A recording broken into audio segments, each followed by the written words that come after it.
Chicago, you're investing in war zones, which is not true. You know, there's only like there's small segments of where you would consider war zones. It just isn't true. And you know, I'm gonna tell you personally, like we go look at properties. When we're looking at properties, guess who's leaving when we're going? White guys or Middle Eastern people. Okay, that's who I'm competing with.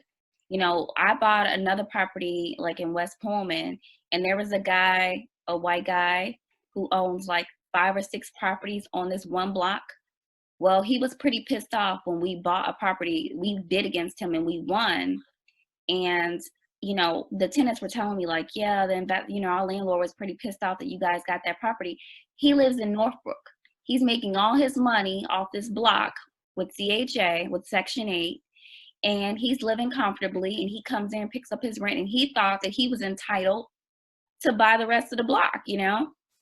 So like, why are you guys, you know, some people have these, you know, stigmas or like, you know, negative connotations about investing in Chicago. Plenty of people are getting rich off of it, very wealthy. And so I think it's a great place to invest. I think it's I will say this. I think it's one of the few places that you can buy a property for $20,000 and put like maybe 15 or 20 in it, and it's worth like $150,000.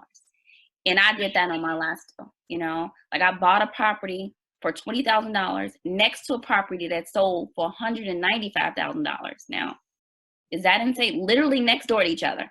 Sold for $195,000 last year. I bought it for $20K. I refinanced it, and the bank appraised it at like 140 something after I put like 15K into it. I don't know too many places you can do that into. But Chicago is one of them, because there's places in Indiana. I could go invest in Indiana. It's very landlord friendly. What's one thing I hate about Chicago? It's tenant friendly. I could go invest in Indiana, but guess what? If I buy a $20,000 property, it's worth $40,000. That's not worth it to me. The values here are a lot more because people want to live here. It's a great place to live. It's a great place to invest. And so I think that if people are scared, that's more for me. So that's kind of how I look at that. Yeah. Yeah. I mean, it's just crazy.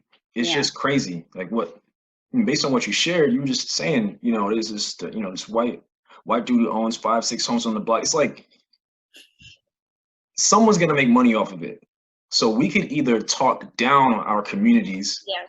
or we can actually buy back the block and not talk about it, give people good housing, make money, provide them with something good, and keep our communities intact, you know?